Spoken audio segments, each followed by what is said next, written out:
Welcome to CaCo Talks, the weekly podcast where conversations about life, hot topics, mental health, and more take center stage. We are your hosts, Catelyn and Courtney Geiger. Together, we explore thought-provoking discussions with an ambient vibe that inspires open and honest dialogue. So sit back, relax, and join us for some insightful conversation that will leave you feeling informed and inspired.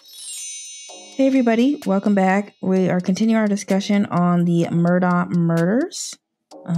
This is part 2 of our discussion. All right. So we left off talking about the death penalty and questioning whether or not the death penalty was an option for the jurors, and then also discussing some of the videos that we saw about the jurors coming out and discussing kind of the verdict and I guess what was happening in the courtroom. But I'm interested in seeing those videos, actually. I'm going to look them up after. Same. But I think it would be interesting to hear, because you never really hear what jurors have to say necessarily. They try to keep their identity under wraps, you know? Yeah, and normally sometimes, because it depends on what the judge orders of them, you can't talk about it. Sometimes the jurors are other judges are whatever. This guy was, very, which we're in this one because we're going to talk about the trial itself, loved the judge, but he gave them the liberty to talk about it after the trial. So it's probably because this is kind of a famous case at this point. So yeah, and they had live footage. They had media outlets there already, so it's obviously they can't record the jurors, but which I think even in the documents, the court documents, because I think those ultimately get released to the public. Those are the jurors' names are redacted from the court documents. Yeah, that's confidential information. So the court has it, but the public doesn't have it. So they'll just use juror number 1, juror number 2, juror numbers, those kinds of things. Mm-hmm. Yeah, I hear that. Which, as they should, because to be honest, I wouldn't want my identity, out there. Yeah, I wouldn't come forward at all, honestly. Yeah, I probably wouldn't. Actually, I wouldn't want to be on the case. I'd be like, please don't select me. Please don't select me. Honestly, any case, even if it's a little wham bam thank you ma'am kind of case, dude, I don't want to be a part. I truly do not. Just leave me out of it. Honestly, I was asking Courtney the other day because we're trying to keep up with this for the podcast, but I was I wonder if the jurors need to go to therapy after this, because could you imagine just talking about the murder for 6 weeks? Yeah, and they don't offer no type of therapy, mental.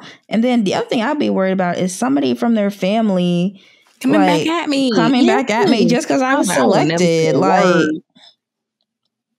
Just because I was selected. And I'd be can I please? You couldn't have got me to say anything. First of all, second off, I would have been trying my darnest to get off that. That's why nobody wants to do jury duty. Okay, that's why I gotta make you show up, because nobody would show up to be on trial. No, nobody is about to put that kind of responsibility on themselves. Seriously, I'm not gonna volunteer. No, nobody's gonna volunteer to make a decision about somebody else's life and then have to listen to evidence and murder and show up at a certain time every day. Facts. The lunch be lame. You don't get paid. The courtroom's cold as crap. It's just all around bad vibes. You're people don't even like to go near courthouses if they don't have to, let alone go inside to be a part of this process. Honestly. Yeah, no, I definitely, and I like true crime, but I really don't want to be a juror ever if I don't have to be. I got jury duty once. Yeah, they love to call you, girl. They love to call you. Did. I wonder if now that I don't live in South Carolina anymore, if I would get called for South Carolina, because I'm technically probably slow. They probably consider me a resident. I was going to say, if you're still a resident, so if you have a driver's license and stuff like that, and your car registration, you were probably still registered there. Oh, I didn't hear anything. After that, after I served, it didn't really, they never called again, so. Did you really serve though? I thought you were just I mean, I showed up. So yeah, I served my civic duty. They put you back in the hat, bro. Well, hopefully they don't call me because I don't want to do it. I would tell them, they probably would be like, even if I live in another state, they'd probably be like, nah, you got to show up. They don't care because you're so registered there. Like you have a duty. Yeah, they don't care about you living in another state. Yeah. Maybe I should enroll in school again.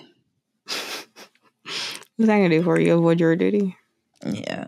Well, I also feel like South Carolina is so small, too, that it's like, you know, where I'm living now is like the population in just this area is like the entire state of South Carolina. So True. I think here you have less of a chance of like getting a like, probably less of a chance. I'm not going to say for sure, but less of a chance of getting jury duty versus possibly back home. It was like, you know, they're picking up, I was 20-something at the time. They're like getting college age kids to do it. So I don't know. But yeah, if anybody's been on jury or at least called for jury duty, not necessarily a pleasurable experience. It wasn't the worst thing in the world, but it was just like, it made me feel like I had done something wrong and I was just showed up for freaking jury duty. It's like, why I gotta sit in this courtroom, you know? And it was bad vibes all around. Sure. No, I feel that. I've never been called for jury duty, so thank the Lord. Thank the heavens. Well, hopefully you don't. Seriously. Okay, so let's get into the trial because we digressed. What, any beginning thoughts, opinions, comments on the Murdaugh trial? Well, I mean, I guess I mentioned it at the top of the first episode, but I mean, just watching it, like we were saying, it just screams like white people, and you know what I mean? Like they do some heinous stuff, try to get off on it, you know?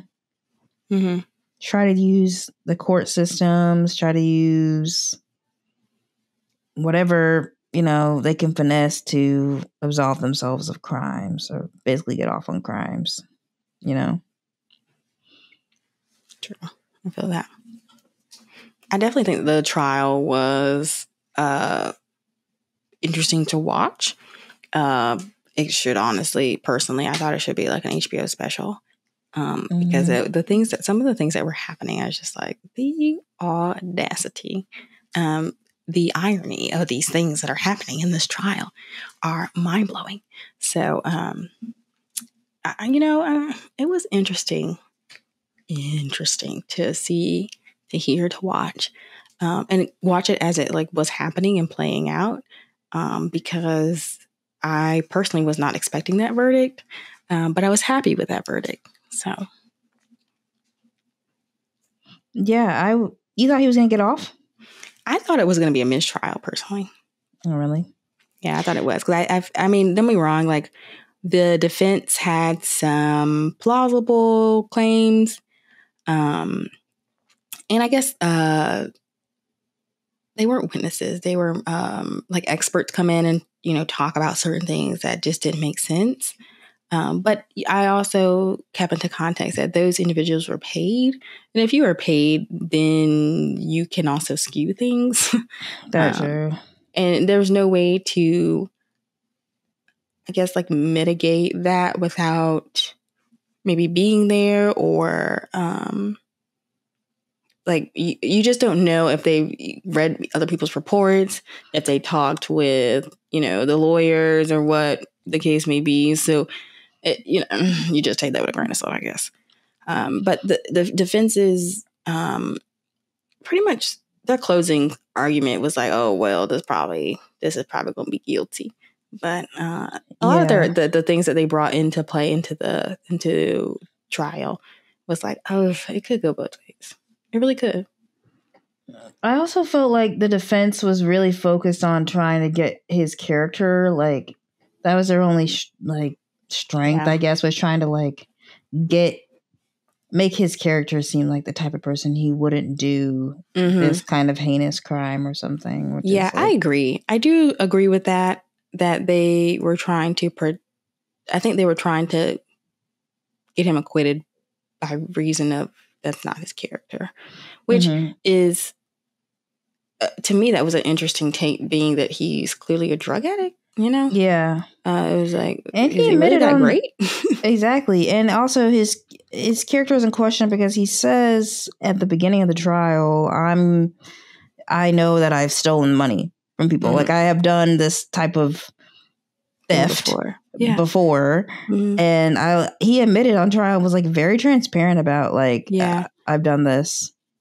Let alone he like takes the stand. I'm assuming his lawyers did not advise him to take the stand, because that's pretty damning, you know? Yeah. You're being cross-examined and you are under oath to tell the truth, you know? So we would hope that you would tell the truth. So, you know, that was pretty interesting. Like, why take the stand, you know, if you have lawyers, for one, and for two, he was found to not be telling the truth on the stand. So it's like, he really just dug a hole for himself. He really did. Yeah, I mean, it was very... I just felt like, honestly, when his lawyer was talking, I was like, you're not helping this guy. And maybe the lawyer knew there was not much he could really do.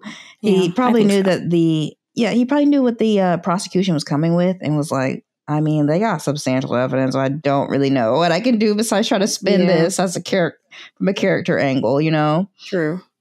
And, you know, he's getting his check too. So like, oh yeah, he's going to get paid regardless, you know? So, I mean, you know, it was very... So from the things that you watched, what was like the damning evidence that leaned you towards like a guilty verdict, or whatever verdict you felt? Well, him saying the money, that number one. But then number two, there was a moment in the car with the cops. They recorded something and they thought it was kind of a confession. He like slipped up and was like, how could I do this to him? You know? And they were like, is that an admission of guilt, or is he saying like, is he talking about something else? Like, how could I let him down as a father? Like how that could be spun. But I think that was sort of a like, I lean more towards that was a guilty conscience slip, honestly. That in combination with everything, with all the like body cam footage, as well as the text messages and the video footage that we saw Paul Snapchat. Like, they just had so many timestamps with their cell phone that I think it really put him... Prosecution, just to me, had overwhelming evidence. I don't think they had they didn't have a smoking gun, but they did have overwhelming evidence that the man was there at the time of the murder, and that two people ended up dead. And I agree with that. That video of with Paul is pretty damning. That's pretty damning. Even later on in the trial, they General Motors, they were able to get, I guess, like tracking or some type of data from his vehicle that he was driving after the murders. But I guess after the murders, he, you know, it's caught doing things, you know, with the phone of Maggie. And so that was pretty damning too, I think. Yeah. But it was it was just an interesting trial. Like, a lot was going on there. A lot was going on. What did you think about Alex's behavior? That's the question I want to ask. While like the verdict and stuff was being read out? No, in trial. Like, he just seemed very like emotionally devoid. And like very... he didn't have very many facial expressions at all. He didn't have very many, like, he just didn't have... He had one face the entire time. Yeah, it was very stoic, very just like, why am I here? Because I think maybe he could have been sad, but because I do understand too that there is a level of like decorum they expect in court. Yeah. But it was like, he didn't really seem... He just seemed very performative. Like, that's the easiest way to put it. He seemed like he was putting on a performance when he was like really sad and overwhelmed by emotion, quote unquote. But I'm just going to point this out. I never saw any tears during those little moments where he was like overly sad and like crying because they were talking about the death of Paul and Maggie. Well, I never saw tears. I don't think he cried. I don't think he cried either. Like at all. I don't think he cried. His face was really red and maybe he was like frustrated and you could see him like wiping his face and his eyes, but I never saw tears. Like he would hold his head down and he would like look up and you see him and like it just seemed like he was just trying to push the tears out and it's like, that's not called for, Alex. It's just not called for. I felt like he was I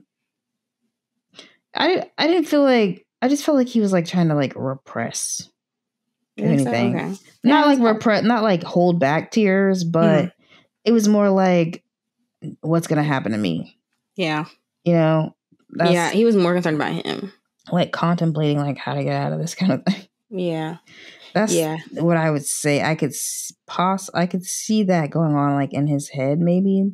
Agreed. Instead of, you know, the emotion. But you can't always just assume because someone's crying that they're also not guilty. So true. Agreed. Yeah. To me, it was just very peculiar how he like was making that face and his overall body language of like he would like sit there and just kind of like rock back and forth and things of that sort. But he was not, and he would like wipe his face, but he was never crying. It was just like, okay, noted, interesting. Yeah. Which one of the jurors I watched, the very first juror that came out, he was like saying like that was kind of one of the things that were kind of telling about, I guess like kind of pushed him towards a guilty verdict. I just feel like it was like, I don't know. I felt like he was just repressing. Could be. Which I get it. Like I said, like in courtrooms, you are expected to have a level of decorum. And like hysterically crying and stuff like that, they will kick you out of the courtroom. Obviously, he is the defendant, so he has to be there. So, you know, trial will probably like end for the day. He has to be present. So, but yeah. Okay. Yeah. Let's see. What else happened in the trial? What did you think about the defendant or the defense getting testy with some of the people, like the experts and stuff that were on the stand? It's giving typical deflect. Right? Agree. I think the defense's motive was to create confusion. Like that was their motive. Create confusion. And so people, specifically the jurors, won't really know what's going on and give it a mistrial. That I think that was their whole ploy, was blame it on SLED. SLED didn't do what they were supposed to do. The law enforcement didn't do what they were supposed to do. So a mistrial. And these people aren't even knowledgeable of what they know. So it's just creating a whole bunch of confusion of like, who really knows what's going on? Who doesn't really know what's going on? Are they really doing what they're supposed to do? Are they not? Is the defense even wrong at this point? Like the prosecution doesn't know what they're talking about since they brought in these experts who knows what they're talking about. But like these experts were paid. Okay. So, yeah. The defense was, some of the things they were saying, I was like, I cannot believe they're saying this. I think, you know what, I realized that's a common thing that people, conservative people do, is if they cannot admit guilt, so they create confusion and deflect. Mm-hmm. That's really what Trump's ammo was. Yeah, you know? True. Very true. It's like, we know there's something wrong and this person is probably onto us. If we actually told the truth and was like logical, then it would be quite clear what's actually happening here. But if we deflect and cause confusion and go round and round in circles, then people will at least frustrate them enough that they'll either give up or just declare it like, we can't do this. You know what I mean? Mm-hmm. Mm-hmm. Yeah, no, I definitely think that is like especially people with power, that is the easiest way to avoid something and or to not deal with something, create a whole bunch of confusion around it. And so, you know, no one really knows what's going on in the first place. Do your dirt, keep it moving. Mm-hmm. Like that seems to be a commonality between people who have money and power. Money and power, and have that kind of like, I should be untouchable and nobody should be questioning me type mentality. Like they will definitely cause confusion. For sure. For sure. So do you think that was like the defense's their motive? Well, not their motive, but like that was their whole argument. I think that was, they try to pull the emotional heartstrings with like, okay, he's not that kind of guy, which again relies on what? His power and privilege and his status. They're relying on his reputation, quote. Yeah. And to try to get him off, as well as, if we can't rely on that, let's at least create enough confusion to where they don't question it anymore. They focus more on like trying to decipher things rather than the factuality. Or create enough confusion to the point where you are not sure on what to believe. I feel like that was another big thing of theirs. It's like, you can't trust this expert. So let's, it's kind of like defamation. Like, we're just going to make them seem like they don't know what they're talking about. They're not knowledgeable. And that, like that, especially that one lady who did the forensic pathologist who did the first, I think she not necessarily an autopsy, but maybe it was an autopsy. I don't know. But they were definitely trying to, like, to me, that is defamation. Like, I don't know. I saw that. The lady who they just kept like, kind of badgering her. Yeah, and then they brought her in. So she testified like weeks before, and then they brought her back in, and they're basically like, "Oh, you don't know what you're talking about. You just don't know what you're talking about." Oh, and they gaslight you. This is like typical. I hate to say it. Well, I don't hate to say it. This is like typical like conservative male behavior is just gaslight people out of their experiences rather than be held accountable for our behavior. For sure. That's what they were doing. For sure. Yeah, they definitely like gaslit her. And I was like, I don't know if you saw that part, but she definitely got testy back with him because she was like, you are not about to do that. Which I was like, good for her. I'm sure she deals with that shit all the time. I can only imagine. Even the comments that he made, he was basically like he said it to, I don't know if you saw that part. I don't know if it made it to in the like the highlights video per se, but he basically the defense lawyer at the time who was talking, he is talking to the judge, and he's like, she just rambles on and on and on. Like don't do that. Don't do that. Like, this lady is talking. Yeah. Like, and she's trying to answer your question the best way she knows how to, while also keeping into context. Like, her job is not an average job. There's different things that you have to take into account to give you the answer that you're looking for. Obviously, she's going to over-explain. Huh? That's what the lawyer was saying? Like, she's just talking? The defense lawyer was saying, yeah. And he was like, well, she just rambles on and on and on. Like, what, sir? It's literally her job to sit up there and talk and discuss. Oh, that triggered me because somebody said that to me. I was actually telling them about themselves, and they were like, just stop talking. And it was like, you're obviously getting triggered because I'm just speaking. So you want me to shut up so that you don't feel like, so you don't actually feel the uncomfortableness of what I'm actually telling you. You know what I mean? It's like you'd rather just silence someone's voice rather than literally sit in and prepare a defense for yourself, correct? Like, I cannot stand it. The defense was brutal. They did it to somebody else too. They're basically like, this one guy, he came up there as an expert on doing something with like killing hogs or boars or whatever. I don't know, something that's out there living, right? Yeah. And Paul frequented his house to kill these animals, I guess, or for them to go shooting or whatever. And so they were trying to deem him an expert because he had done it for like years or whatever. In the defense, you could hear him like yelling in the background. He's like, I would say that he's not an expert. And then the guy, like, once he starts talking again and the questions asked by the prosecution, he's like, I would call myself an expert. Like, I've done this for years. I know what I'm doing. You know what I mean? And I was like, who are you to decide who is not an expert when it's not your turn to cross-examine? Bro, I'm telling you.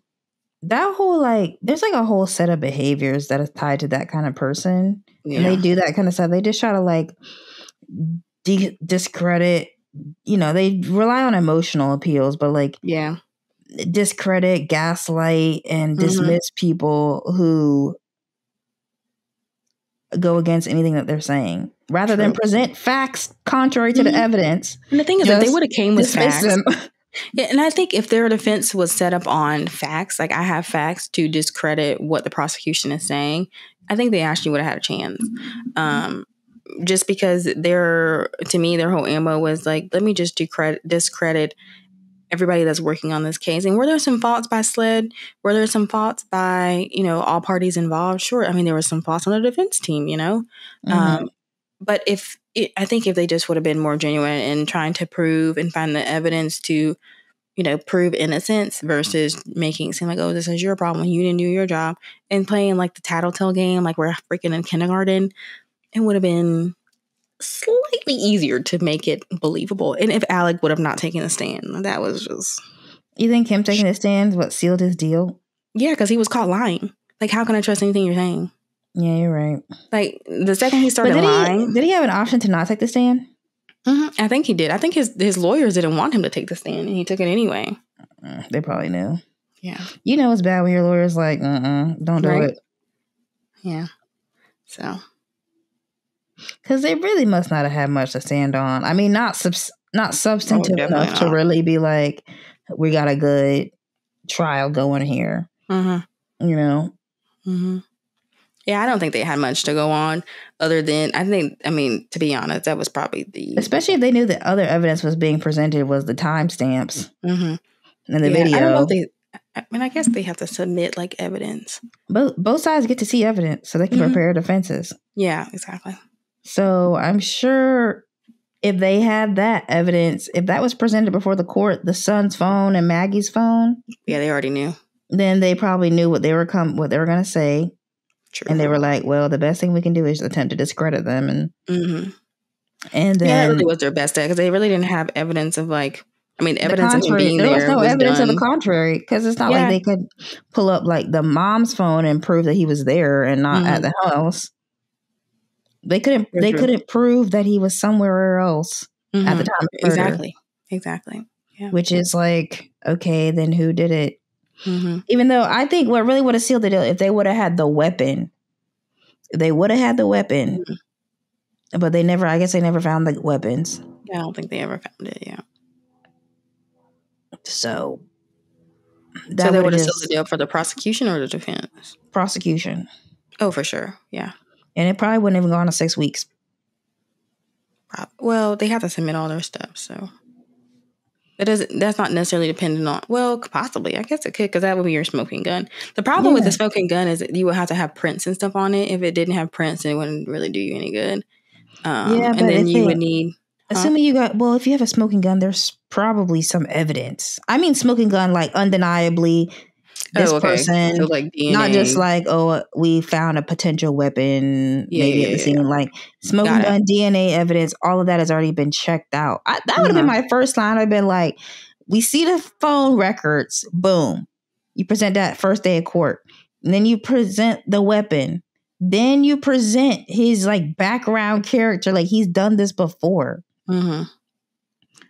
But even if you have smoking gun evidence, both sides still have to present their evidence, bring in their witnesses. So it's even if you have a smoking gun, it still could take 6 weeks, depending on what all you have to like present. Maybe I don't know trial procedure. List. Huh? Maybe I don't know trial procedure enough. Yeah, well, it's basically like it's kind of like a debate class. Each party gets to make their debate and argument. And then they get to bring in witnesses on their behalf. They get to bring in, experts on their behalf. And just depends on their list of all the things they have to do, and they just kind of keep going back and forth. You also have your counters. And so, one team brings in, so say the prosecution brings in a witness or an expert. The other team gets to counter and ask them questions too. So. It still could take 6 weeks. Maybe not as long as you wouldn't have to bring in as much evidence, but. Yeah, okay. Maybe not. Maybe it does take all that time, but I'm just saying the smoking gun would have sealed the deal for me if I was on the jury. Yeah. And I'm if not they gonna could have lie, like placed him, I don't think having a smoking gun would have made me think any different. Like with the evidence that they had, it wouldn't have changed my thought process as in who did it. I still probably would have thought Alec did it because of like the timing. To me, the timing thing and the car thing and the video was smoking evidence. Like the timeline they were able to set up from, you know, the video footage, the phone situation, the well, Snapchat video. Like I that's feel like pretty they could have. damning. I mean, it is pretty damning, but that gets me like 80% there. Really? I think So what though, would get you 100%? if they would have uncovered the weapon and had like a forensic person basically like, this is exactly how the weapon could have been used at this That's time. what they had. They had a forensic pathologist. No, but they didn't have the weapon there saying he did it and tied him specifically to the weapon. So you needed something like some DNA, something traceable. DNA, something traceable, because to be honest, as massive as his property is, in 15 minutes, like there's a 15-minute window between when the murders happened and when Paul's footage, right? 15 minutes. If like they were claiming, the defense is claiming, somebody else came in and shot them somehow, some way, somebody else could have been waiting for them at the door. True, but this is private property. And somebody still, I mean, as massive as their private property, they didn't have security guards protecting their estate. Maybe they did. Who knows? I mean, I don't know. I mean, They I just would have. There was 15 minutes that he could have gone somewhere else. That's all I'm saying, and that's the only reason why I would want the smoking gun. Now, if they would have put him, just to be 100% sure, only because we are making life or death decisions for this person. True. Now, if they would have put him, if that had been 2 minutes before, where else could he have gone? You know what I'm saying? But like 15 minutes, he could have got off the property. In 15 minutes, he could not have been where he said he was at, though. That's true. He couldn't have been where he said he's at, but that didn't mean he was there. So then you would have seen in his car that he was somewhere else, or his phone pinged somewhere else, right? Well, he could have walked around his own property. But he had his phone. So he would have had his phone. I'm not defending him. I know, but I'm just saying, but if that's the case, we already know that he was at the house, right?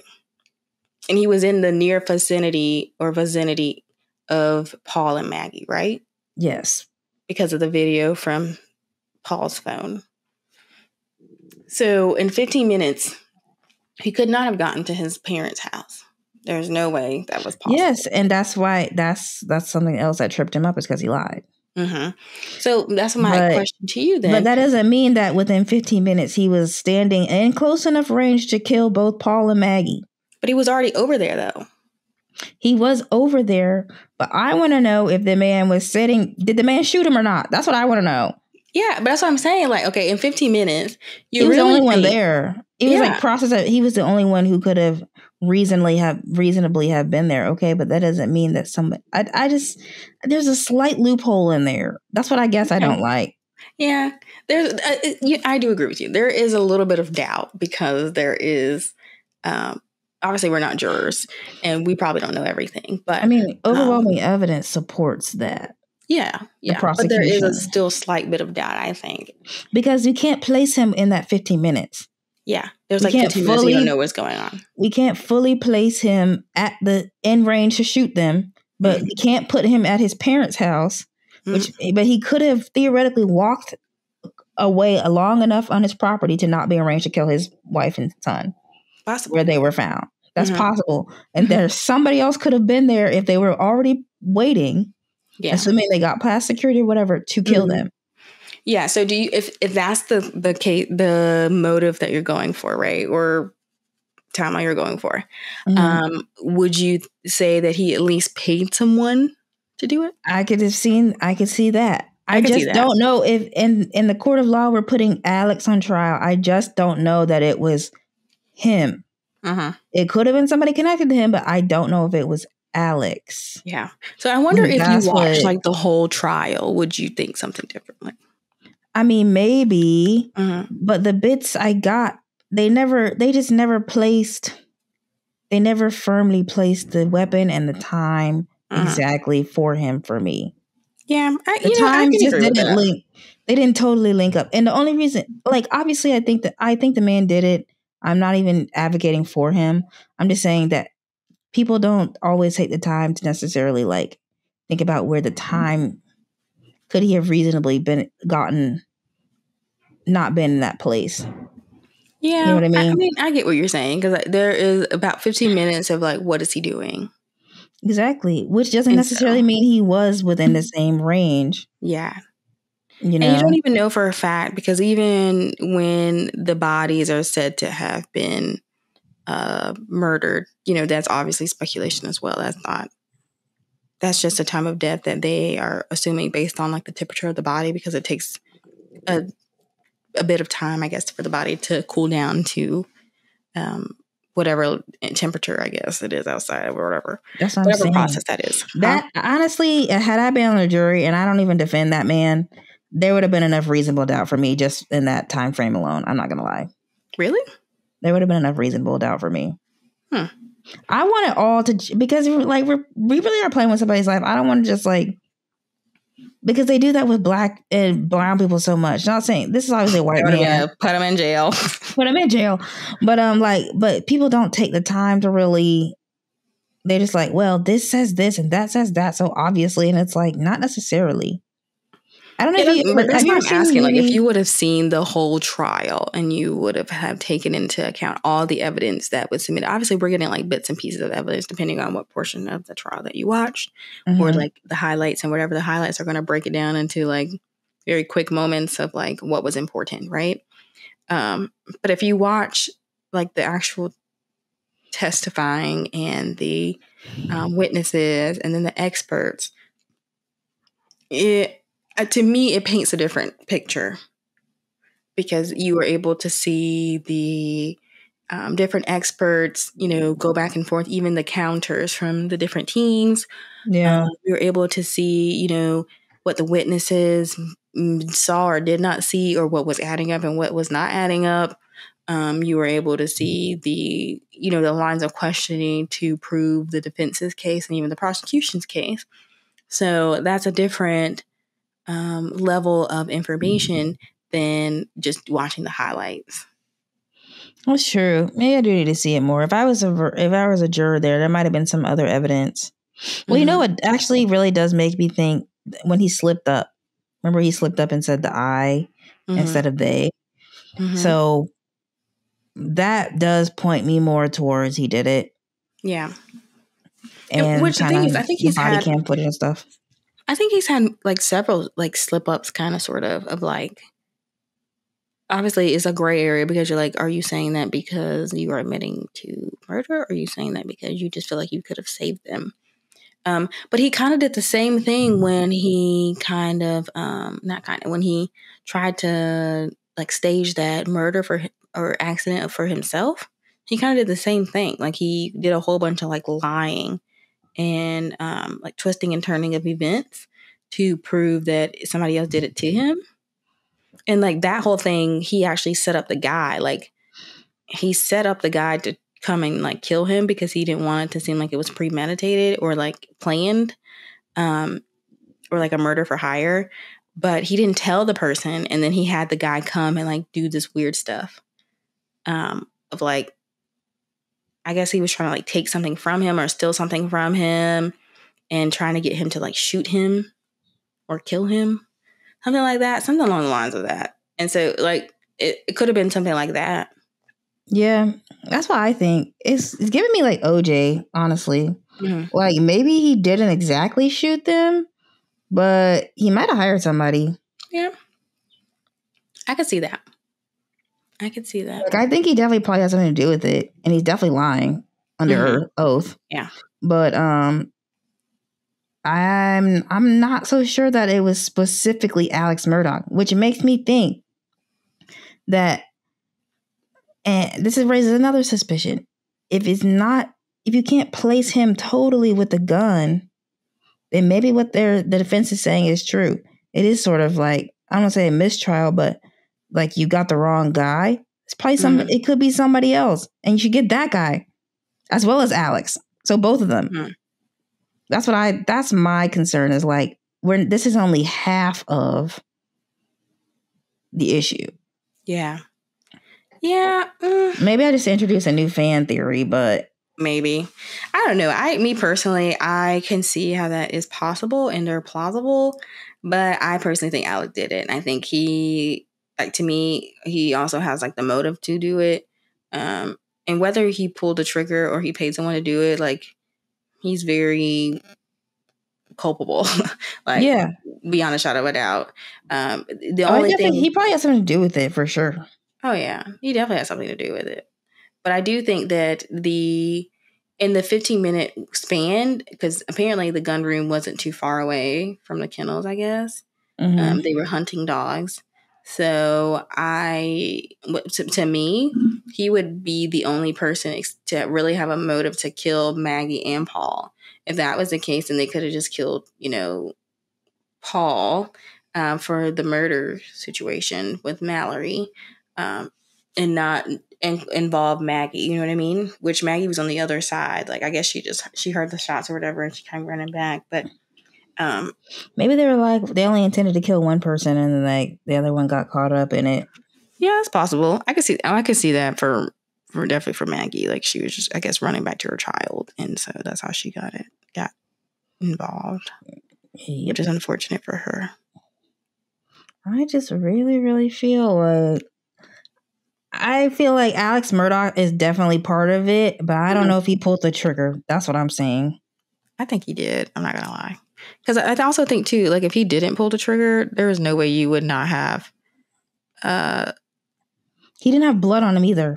He didn't have blood on him, but he didn't have to have blood on him because he wore something different. Like he was clean by the time they got there. I think he wore something different. And remember, because like he had a like timeline wise, he had some time to like get rid of his clothes. Yeah. Before he called the cops. So, and then like he's caught driving. But he also could have had enough time to make sure the other person who killed him was off the property. Yeah, I guess.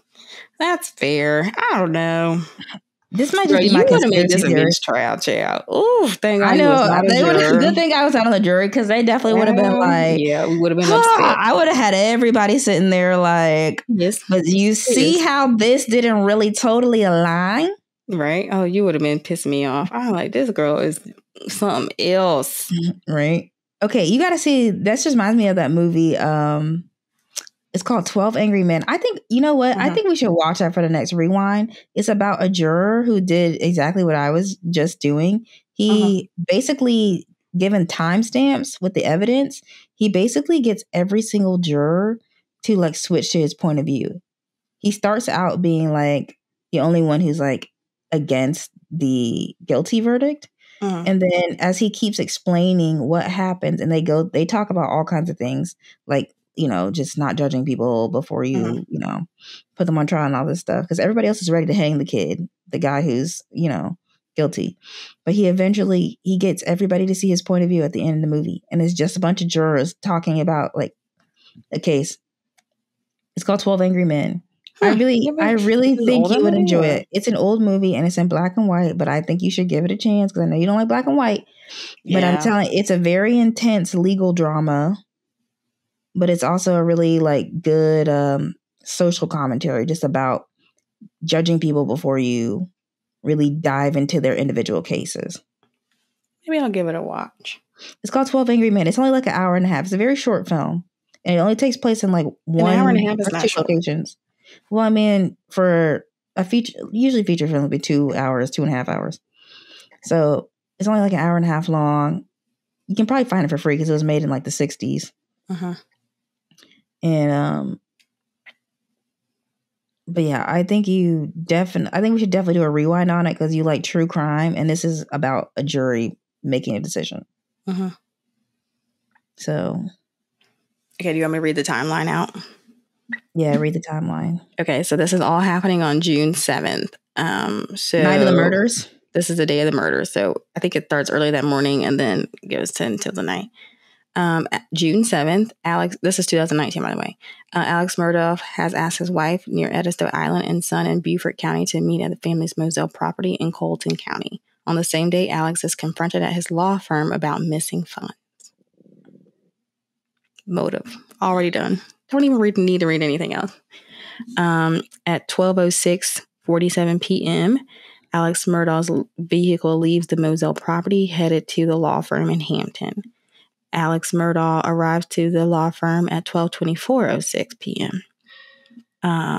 Murdaugh has housekeeper Bianca finish cooking dinner for Alex, Maggie, and Paul at Moselle. She texts Maggie, who's in Charleston area. Dinner's on the stove, just left. Maggie responds to Bianca saying thank you at 3:40 p.m. The video then shows the housekeeper testifies in the murder trial. This is like from the trial, but this is the timeline they set for like at the trial. 3:41 p.m. Alex Murdaugh places a FaceTime call to his wife Maggie. It goes unanswered. A Slate agent testifies that the recording of the call is later manually deleted from Alex's phone. Before 4 p.m., Roger Dale Davis arrives to Moselle to feed the dogs chickens and cleans the dog pens. He said no one else was at the property when he arrived and nothing was out on the property, or nothing was out of place. 3:55, Maggie text Bianca, I'm waiting at the doctor. Alex wants me to come home. I have to leave door open at Edisto. I trust Mexicans to shut and lock for me. His dad is back in hospital. No cancer, it's pneumonia. Marion Proctor, Maggie's sister, later testifies that Maggie thought she was going to Moselle to see Alex's dying father. So, but I thought Maggie and Alex had not had a conversation. It looks like they haven't talked today. That's what she I didn't said. answer. So she texts Bianca about maybe she's just making an assumption that like, oh, he probably wants me to go see the dad. Yeah, probably. Because he was already like sick and they already knew he was kind of dying, I think. Okay. So, yeah. Okay, so 3:57 p.m., Maggie texts Bianca regarding Alex having a lot of pressure on him to care for his ailing parents. Alex is about to die. Hope he doesn't go down there to sleep. Alex needs to take care of himself as well. 3:57 p.m., Alex texts Maggie, how's your doctor's appointment? Maggie responds, waiting as usual. 4:06, Maggie texts Bianca in reference to the ailing Randolph Murdaugh, that's the dad that's dying. And she said, I'm scared for him and Alex and all of us. This is not very good. Bianca texts Maggie, I know, just pray about it and hope he gets a little better. Alex and you really need to relax. Always being on the go with little to no sleep is not healthy. I have a doctor's appointment in the morning in Beaufort. If I go to Moselle, I will let you know. So she was contemplating not going to Moselle? Yes. Oh, no, Bianca texts that to Maggie. Okay, so this is between 4:10 and 6:25. Alex Murdaugh's phone places him at the law firm in Hampton. 4:25 to 7:05 p.m. Maggie's phone places her in West Ashley area near Charleston. 4:30, Roger Dale Davis leaves Moselle after caring for the dogs and chickens. 4:35, Alex places a FaceTime call to Maggie. It goes unanswered. A Slate agent testifies that the record of the call is later manually deleted from Alex's phone.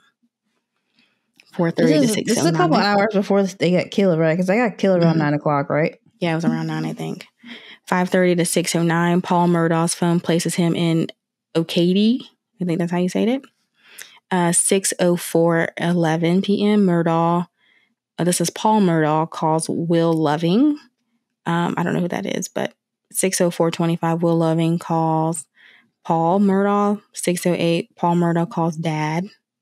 No record of the call is found on Alex Murdaugh's phone. 6:09, Maggie Murdaugh texts Paul saying she's getting a foot massage. 6:53 p.m., Marion Proctor calling. So that's Maggie's sister calls Maggie. Maggie texts Marion saying she can't talk and she's getting a foot massage. 6:23, Paul texts his mom asking about Bianca cooking for dinner. She replies, country fried steak and macaroni and cheese. 6:24 p.m., Alex Murdaugh's vehicle leaves the law firm and is headed to Moselle. 6:25:35. Alex Murdaugh's phone receives a call from Jay Parker. Not sure who that is. 6:17 between 6:17 and 6:53. Paul's phone shows he's traveling from O'Katy to Moselle. 6:40 p.m. Paul Murdaugh calls PA, and that's Alex Murdaugh's phone, I guess. The call lasts 2 minutes and 29 seconds. There's no call log for it in Alex's phone. I don't know why he's deleting all his calls. That's a little suspicious. Yeah, you said it's suspicious. Only the calls between them, I guess. Between Maggie and Alec? Mm-hmm. And then between Alec and Paul, the son. Suspicious. Okay. 6:42 p.m. Alec arrives at Moselle. 6:43. Alex calls his wife's phone. The call lasts 104 seconds. There's no call log for it in the data extraction of Alex's phone. 6:53:44. Paul Murdaugh's phone calls John Marvin. That's his brother. 7:04. Paul Murdaugh is at Moselle. 7:05. Alex texts Maggie. Paul says you are getting petty. Call when you get done. 7 o'clock. Paul texts CB Rowe asking if he's coming to the property the next day. 7:18. Alex texts CB Rowe stating, call me please. 7:07 or between 7:07 and 7:50, Maggie's phone places her traveling from North Charleston area, taking Highway 17 towards Moselle. 7:09, Maggie Murdaugh calls Courtney Shelburne. The call lasts 3 seconds. 7:09, Maggie Murdaugh calls Mom. The call lasts 8 minutes and 17 seconds. 7:14, or between 7:14 and 7:22, Paul Murdaugh's phone records 208 steps taken. Let's see, 7:15, or between 7:15 through 7:21, Alex Murdaugh's phone records 200 steps taken. This one's 7:18. Maggie's phone calls Barbara. That call lasts 2 seconds. 7:18. Alex Murdaugh texts CB Rowe stating, call me please. 7:25 to 7:34. Paul Murdaugh's phone takes 139 steps. Between 7:28 and 7:37, Paul Murdaugh takes 47 steps. 7:31, that's Maggie Murdaugh, calls her sister Marion. The call lasts 7 minutes and 39 seconds. Between 7:35 and 7:41, Paul Murdaugh takes 171 steps. What is this guy doing? What are you doing? Why is he taking so many steps? It's getting suspicious. Maybe he was leaving the property. You are suspicious. Maybe he was leaving the property. Well, that's not recorded that he left the property. Where did he shoot? He shot them in the house, right? No, he shot them at the kennels, which is a little bit of a distance away from the house. Suspicious.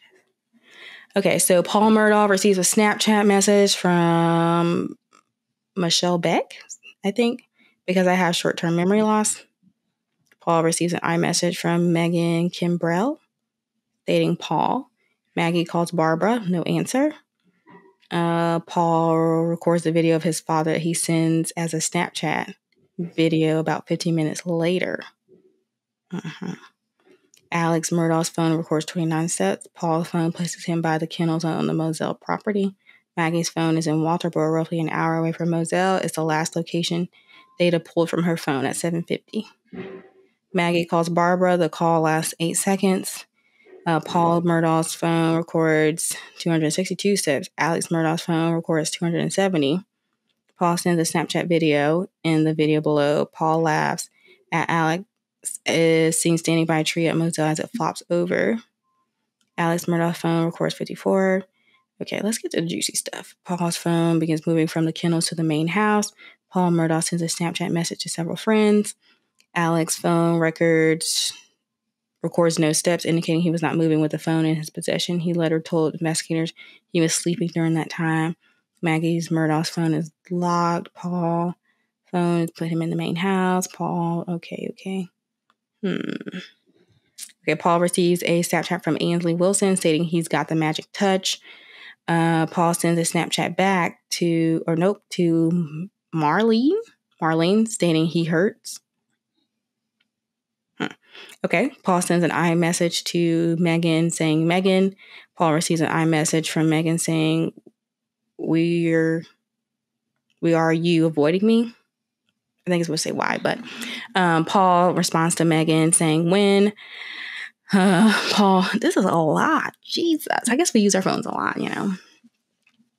Paul receives an iMessage from Miss Morgan stating, I have not received anything back yet. Did you get the lease email? Paul receives an iMessage from Megan. You didn't send me any movie recommendation. Paul, hi. I didn't have a good one. Will's might. Maggie's phone records 43 steps. John Marvin sent a text to the several family members, including Alex and Maggie, which reads, I plan to go over to visit Dad tomorrow afternoon. Is anyone else planning to go? Maggie's phone did not unlock for the notification until 8:49. Alex read it at 1:44 p.m. the following day.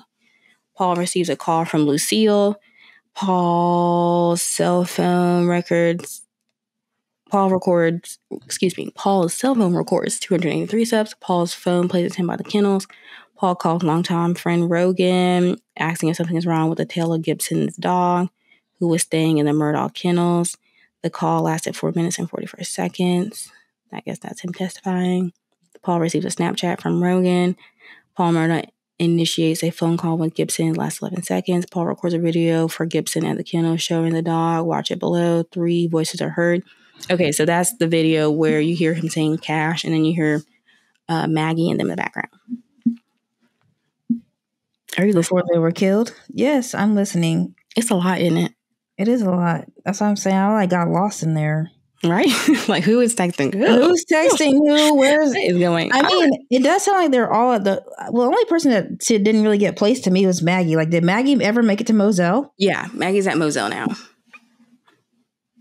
So they're all 3 at Moselle. And everybody that was there earlier in the day has left. And nobody else was seen at the property. So Bianca was there, which is the housekeeper. And there was the groundskeeper who was there, or taking care of the dogs. But he already left. So now we're around the time of the murder. So Paul sends a message at 8:47:55 to Megan saying, haha, kidding. At 8:48, Paul sends an iMessage to her stating, Star Was Born is the movie. 8:48, Megan responds saying, no, I need something happy and don't like watching sad movies. 8:49, Paul Murdaugh's phone is locked. 8:49, Maggie Murdaugh's phone unlocks and she reads another text in the group chat about Randall, which is the dad. 8:49, Maggie's phone accesses an application and implements orientation change to landscape. 8:49, Maggie Murdaugh's phone is locked and not unlocked until it's found a quarter mile away the next afternoon. 8:49, Rogan Gibson texts Paul about the dog's tail. See if you can get a good picture of it. Marianne wants to send it to a girl we know that's a vet. Get him to sit and stay. He shouldn't move around too much. The text goes unread. Investigators believe Maggie and Paul Murdaugh are killed around 8:50 near the kennels. Paul is shot twice with a shotgun, once in the chest and once in the head. Maggie is shot 5 times with a .300 blackout ammo from an AR-style rifle. 2 of those shots strike in the head. I just feel like their property is so massive. Somebody else could have been there, whether they clocked it or not. I mean, somebody else could have been there. But I do think, too, that, like, it's not like a property where you can be off the side of the road and, like, shoot somebody. Like, I feel like you would have to be familiar with the property to do that because it is, like, it's a huge property. And you would have to be, like I said, familiar with where to be and where they were going to be in order to know, you know?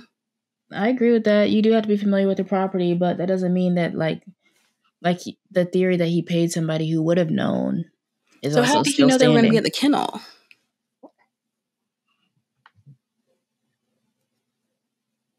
I don't know. Well, so okay. Apparently they are suspected to have been killed around 8:50, right? The video of him in the video is shot at 8:45. That's only what? 5 minutes. 5 minutes, yeah. I thought they were killed. The video was 8:45, and then the video didn't happen until 9. So this is saying they were killed around 8:50 p.m. and the video happened at 8:45. He sent that video. Or was shot at 8:45. So it was a matter of 5 minutes. That puts him closer to the crime. Yeah, I thought it was 15 minutes, but it's fine. I thought it was 15 minutes too, which 15 minutes is enough time for him to walk away and get a somewhat distance away. 5 minutes less time. I mean, he possibly, but I think there's less of a chance if it's only 5 minutes. Yeah, agreed. Okay, so the timeline continues to go on. So Maggie's phone starts showing like, activity at 8:53. It counts some steps on Maggie's phone. How did it count steps if she's dead? Exactly. Somebody's on her phone. And so it's saying Maggie's phone takes pictures of a snapshot of an open app, Facebook running in the background.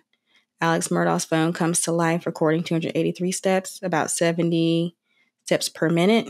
So he's running. Alex Murdaugh calls his wife's phone. There's no record of the call and the data extraction from Alex's phone. Alex Murdaugh calls his father, Randall. The call lasts 18 seconds. There's no video of it. And the data extraction from Alex's phone. The orientation of Maggie's phone changes again. Alex Murdaugh calls his wife's phone. There's no answer again. There's no record of this in Alex's phone. Alex's vehicle leaves Moselle at 9:07 and heads to Almeda. So at 9:07, he's leaving. He just killed him at 8:50. And the video from Paul's phone is at 8:45. That difference in 10 minutes really does put him closer. It makes a difference. Agreed. I agree. It makes a difference to me, which makes him seem more guilty. So Alex calls his wife, no answer, no record. Still no smoking gun, but I think that does make me think he's a little bit more guilty.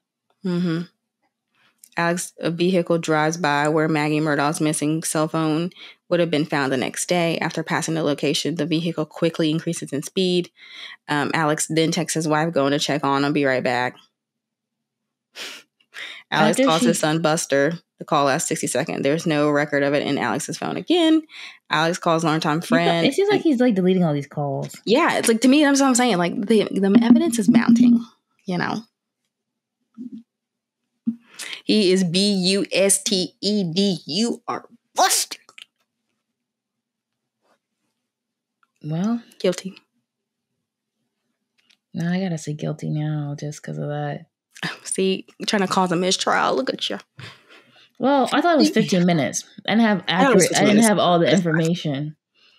The extra 10 minutes, even if he was on foot, he could have got down the road a little bit. Yeah, a 10-minute run is a while.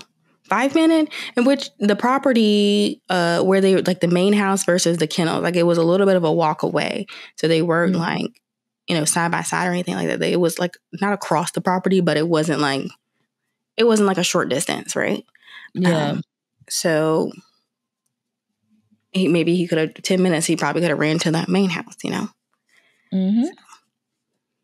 But yeah, so that is our chat on the Murdaugh trial. I really highly suggest you guys go watch it because it was definitely interesting and damning at the same time. So if you get a chance, it's all available on YouTube. That's where I watched it. So go watch it. But yeah, that's our chat on that. And we're glad he's guilty. Yeah, I think that was the right verdict for them to come back with. Just there was no evidence to the contrary either. So like, agreed. And it was a quick decision, which is good. Yeah, it was like 45 minutes, right?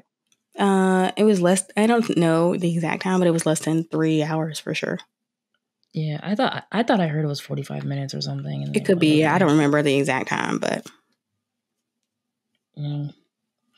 Well, we're glad another one. Honestly, I'm glad that this not glad it happened to the people who passed away, but like I said at the beginning of the first episode, this is a win for the common people. Yeah, for real. Yeah, it definitely shows, especially like in the South, that the upper class is no longer privy to this automatic privilege.